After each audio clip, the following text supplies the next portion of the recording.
review for El Camino, directed by Vince Gillian and written by him, starring Aaron Paul. So, fugitive Jesse Pinkman runs from his captors, the law, and his past. So, so yeah, I was a big Breaking Bad fan. Probably one of my favorite shows ever. Just really tight writing, great scripts, great direction. Um, by a variety of directors, but Vince Gillian, variety of writers too, but Vince Gillian, primary writer, showrunner. Um, just talk about Vince Gillian for a minute. This is all spoilers, obviously. This movie came out years ago. I just never got around to watching it. But Vince Gillian he's such an amazing writer because his career goes back to the X Files. I mean, he was the producer on 126 X Files episodes. Um, he, I don't. Did he write every episode of Breaking Bad? I don't think so.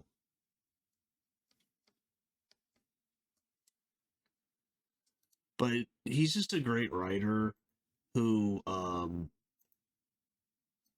like I said, did a lot of good X Files episodes. I watched some of Better Call Saul. I watched the first couple seasons. I mean, I liked it. I don't think I liked it more than Breaking Bad. I know a lot of people say they like it more, but but yeah, he's just such a good writer, and he wrote 30 episodes of the X Files, so a good amount.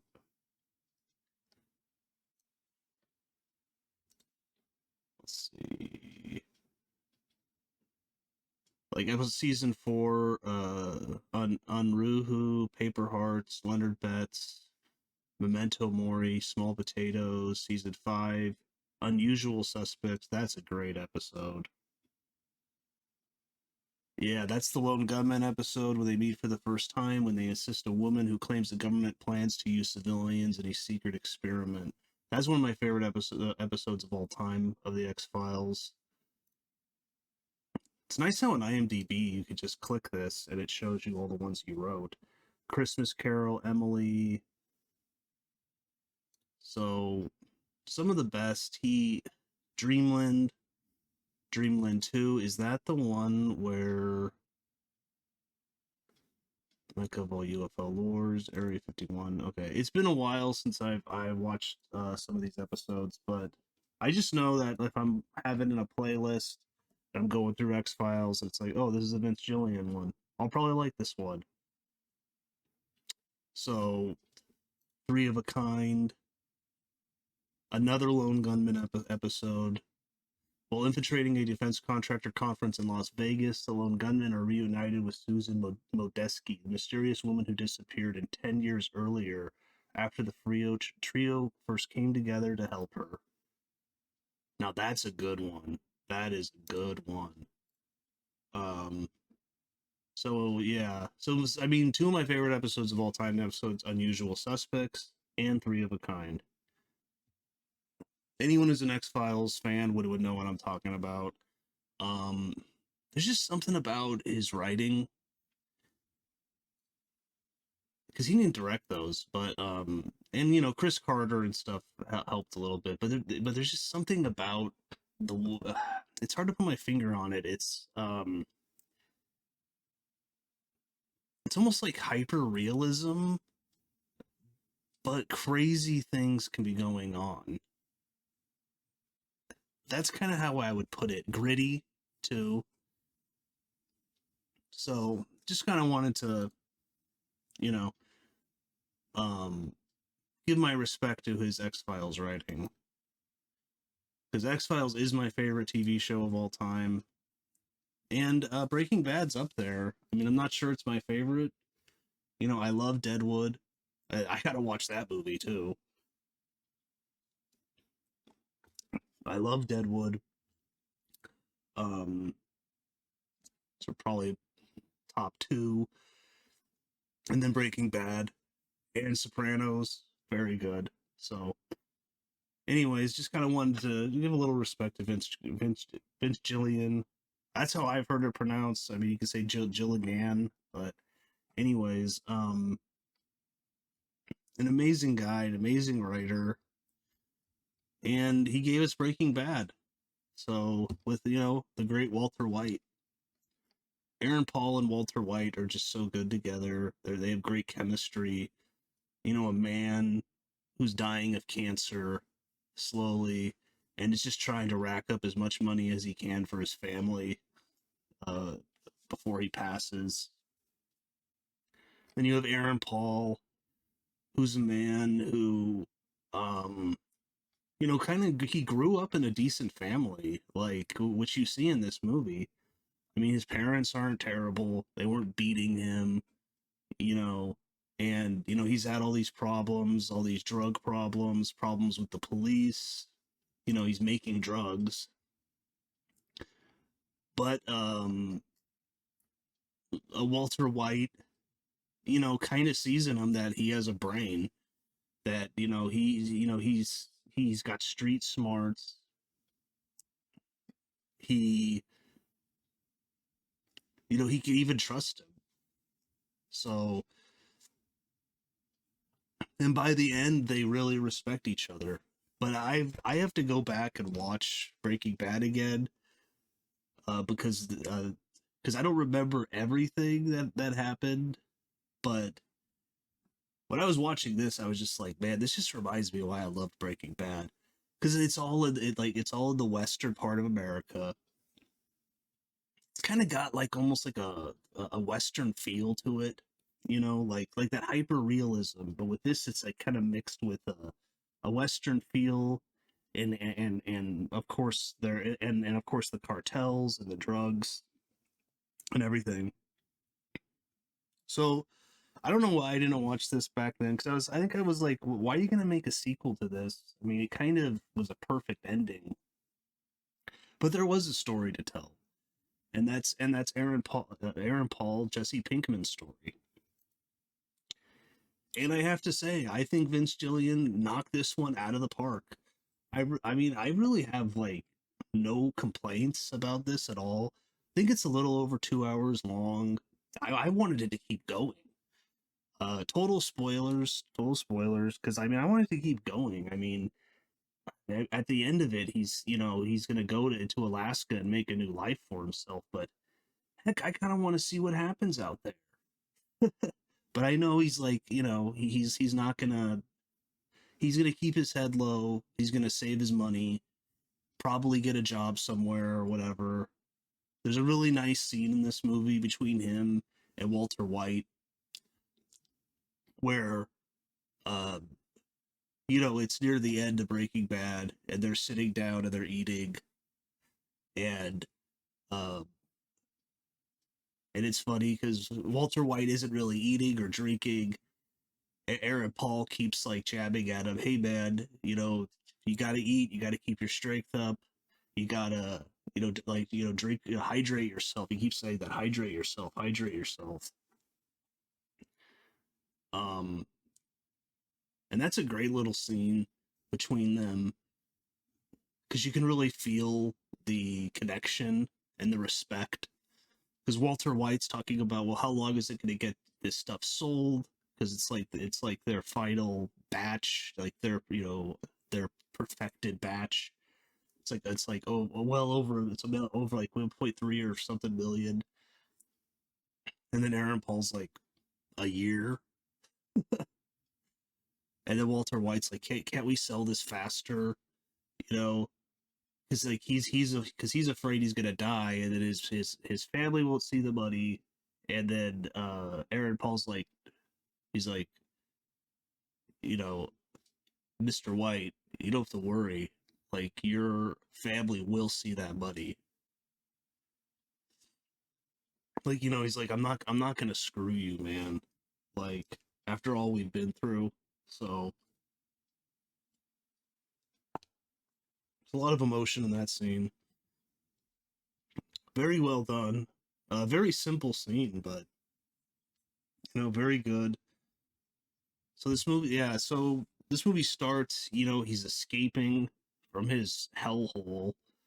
I mean, they beat and they tortured him. They tied him up. They put him on like a rack. They threw him in a hole. Humiliated him. Then of course Walter White, has this genius idea of how to fix that.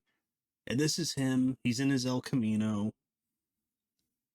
Apparently, this was going to be called 63 because it's the 63rd episode. I think El Camino is a better name, but he doesn't have the car the whole time. It is a sweet car. And then he's trying to avoid the cops. He goes to his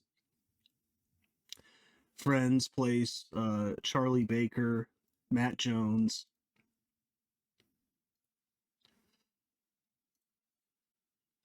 And they're, chilling and playing video games. And he goes to them and he's like just begging them to help him. And they do. Like these guys are a little shady, but they have been his friends throughout the whole show. And I really like how this movie shows like he has PTSD. Like he is not the same person he was. In episode, it's season 1, season 2, like a Breaking Bad. I mean, he has PTSD for the rest of his life. He's in the shower and then he just flashes back to him being like, tortured, him getting water sprayed at him, just totally humiliated. So I thought that was a nice touch to show like the mental torment that this man has gone through. And then he calls a tow truck driver who was in other seasons of the show, and then he would destroy the car too. Larry Hankin, the actor, who's been in tons of stuff, you know.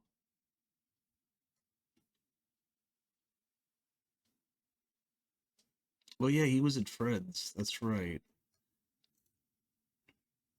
He kind of reminds me of that actor that was an Alien. But anyways, and then he has a monitor and he's like, I'm just checking something, and then it goes off and he's like, oh, this thing has low jack and it was just activated. He's like, so you got like, 30 minutes, 20 minutes before the cops get here because all the cops are looking for him. It's a statewide APB. He's all over the news. So he switches cars, and then one of them dumps the Camino and wipes it down, and he switches with Matt Jones, and then he's off. And I like the scene when he goes back to what's his name?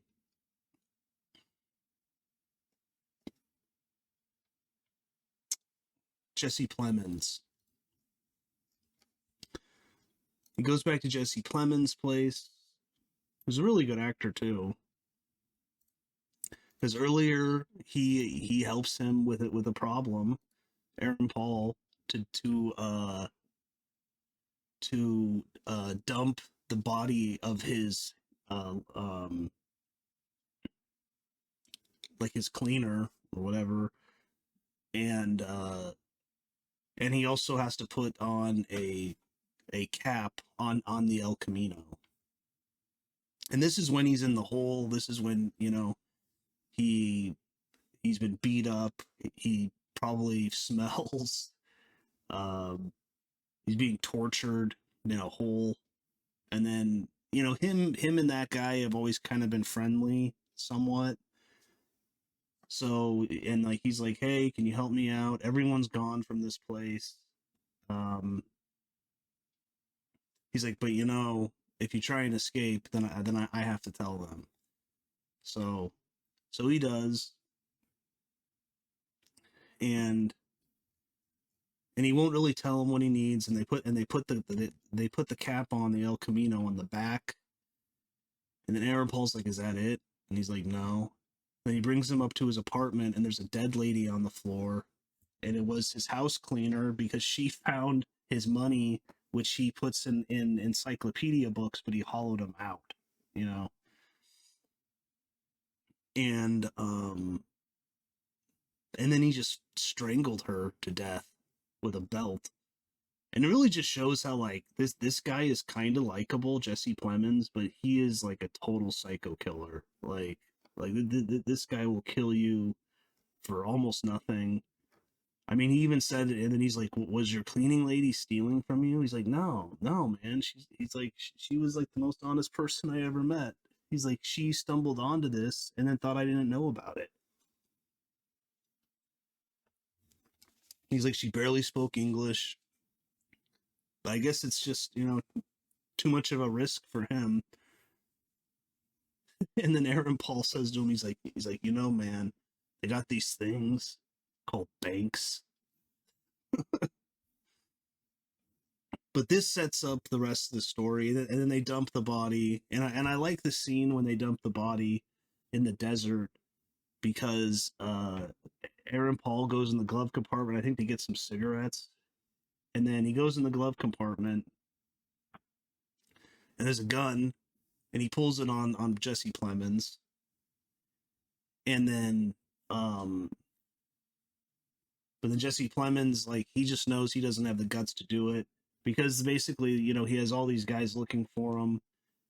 You know, he has, you know, he would just be totally screwed. He's out in the middle of nowhere. Jesse Plemons is like, "Hey, man, I was gonna get, you know, some pizzas and beers. Like, how does that sound on the way back?" This tear just streams down Aaron Paul's eye because like he's a broken man. He's a broken man at this point, and so he, you know, he gives Plemons the gun, and that's the end of that.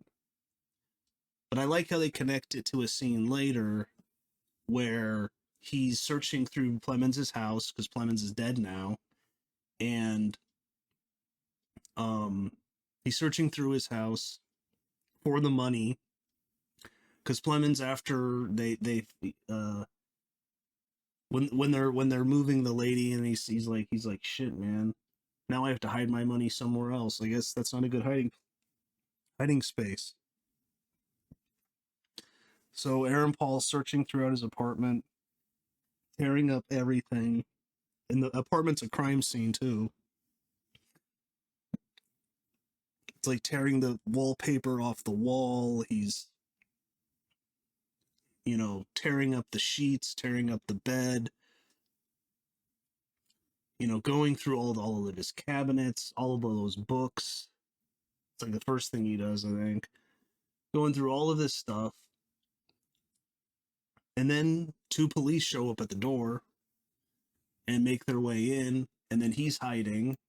And then one of the cops has to go out and do something else. And then Aaron Paul has a gun, and he pulls it on one of the cops. And then the other cop is comes in there, and there's a, you know, a minute where he's pointing the gun at him, and he's like, "Drop the gun," and he thinks that they're the police. And earlier his parents were on camera on the news saying, "Turn yourself into the police." So he thinks they're the police, and then again it cuts to him with Jesse Plemons, and it's, you know, a similar situation. But in this, he's like thinking, "Okay, well, I'm probably going to jail forever, but it's better than the alternative of the people that are hunting me." So he gives him the gun, and then they throw him on the ground, and they tie him up with cords. And he's like, "Hey, man," he's like, "how about some handcuffs?" And they start laughing. He's like, "Wait, you're not cops, are you?" And they're not. But he ends up kind of making a deal with them, saying, "Hey, he found the money." And he's like, "I know where the money is," because that's what they're in there for. And so they make a deal. He's gonna take half the money, but then the guy's like, wait, you take a third, and then we're taking a third each. So he's like, okay. I think one of the cops, like the redhead guy, I swear, was he in um I thought he was in that Child's Play reboot. I guess not. I guess it was just another ginger.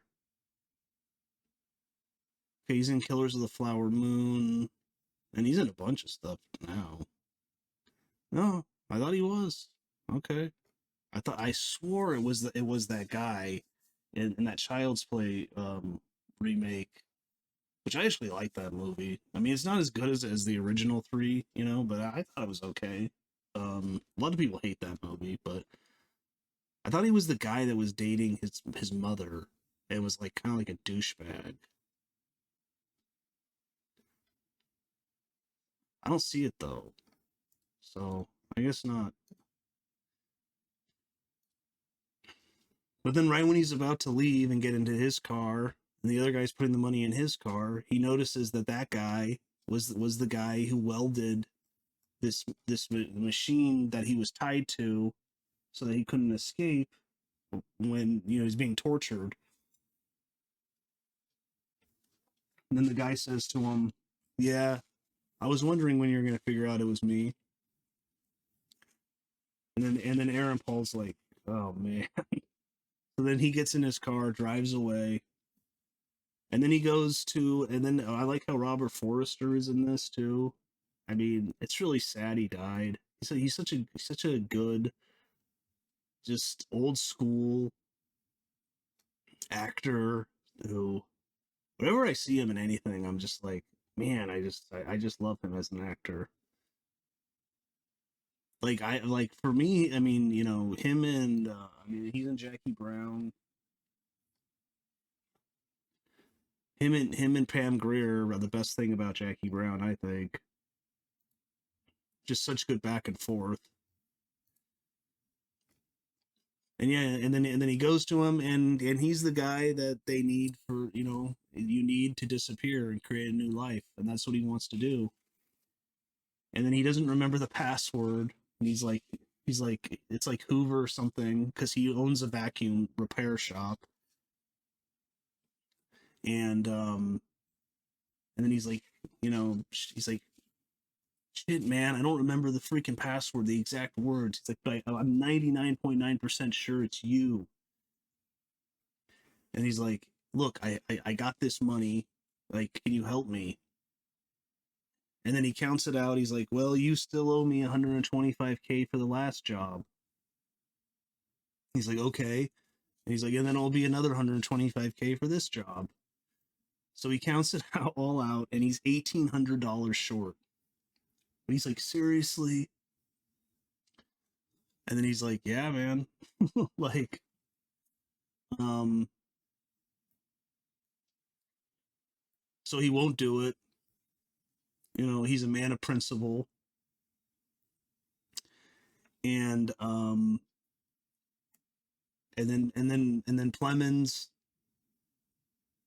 is able to go get a couple guns, steals them from his parents.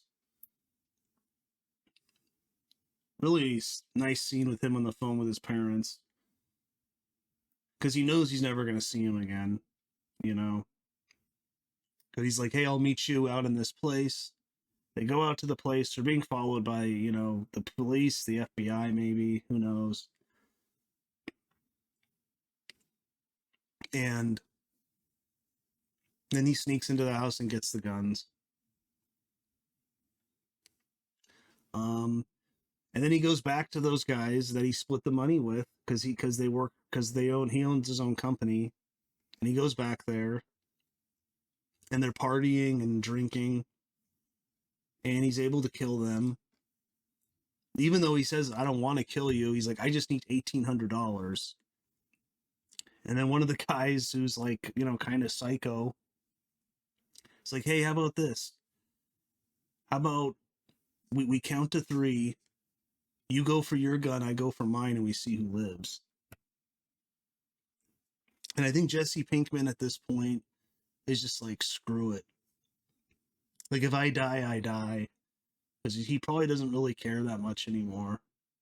And then they go for their guns, and Pinkman's successful. And then he's able to get a third, and he doesn't get the other guy's third because he doesn't know where it is. And that guy goes for a gun too, and he kills him too. So, and then he pays Robert Forrester, and then he takes him to Alaska because he's like, where should I go? And he takes him to Alaska to disappear. And it's just a nice little ending, which I think makes total sense for where the character would go. And he's got some money, and he's gonna make a new life for himself there and disappear. So yeah, I just really like the movie. It's just good old. It's Vince Gillian, man. The way he just structures the way he structures these things is just, the guy knows how to write. The guy is super talented. Simple structures though, but it's all logical. It makes sense. Like I talk about that heightened reality thing. It's gritty. It can be brutal. It can be violent. It can be very dark. He can also be funny though too. You know. So yeah, I don't really have much more to say, but this was Robert Forrester's last movie. This is Robert Forrester's last. This is the trivia. Last movie to be released when he was alive. It was October 11th, 2019, the day he died. That it was released. It was released on the day he died. Wow.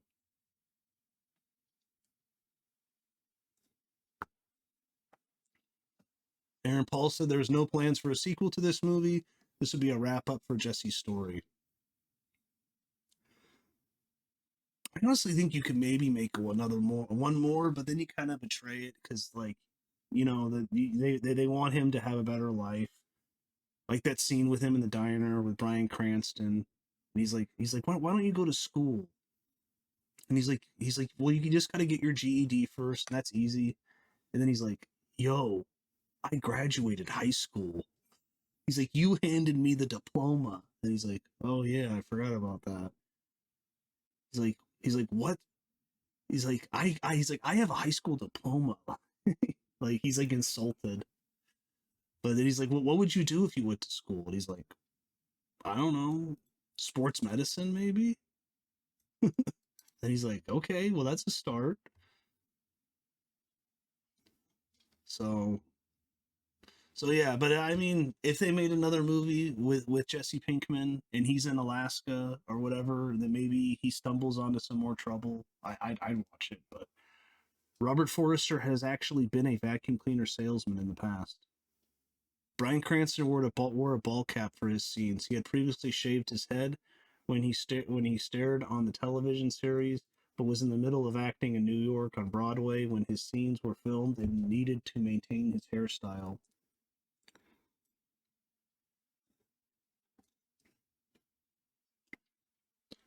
During the beginning of the film, a shot of the Twisters restaurant in New Mexico was featured. This restaurant was used as Los Pollos Hermanos during past seasons. Vince Gilligan freely admits that this film probably had not been made if Better Call Saul hadn't proven successful.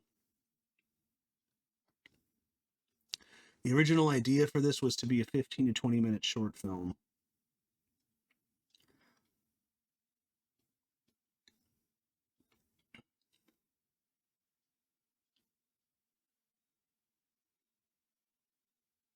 The first cut of this film was 3 hours long.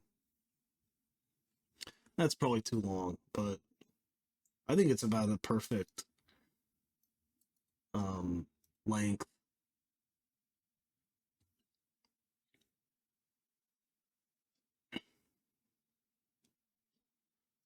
After the first week of release, Netflix revealed that 25 million people had watched the film. Yeah, I was trying to look up if this had a box office, but it seems like it wasn't released in theaters. And I was kind of like, I think this could have made money if it was released in theaters. I mean, maybe not like an insane amount, but um, I mean, it's liked. It has 91% on Rotten Tomatoes.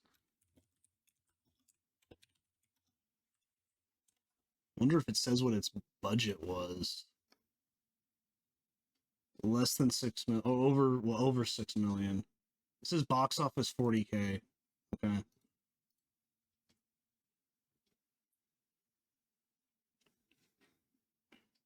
So, composer Dave Porter watched all 5 seasons of Breaking Bad to help him remember whatever musical cues he might want to introduce into the film. Shot over a period of 50 days, but yeah, that's about it. I really liked it. I don't think there's many spoilers because you kind of get the picture. He's gonna disappear, and he's just got to get the cash to do it. So if you haven't seen it, I highly recommend it. Took me a long time to watch it, but I finally did, and I was not disappointed.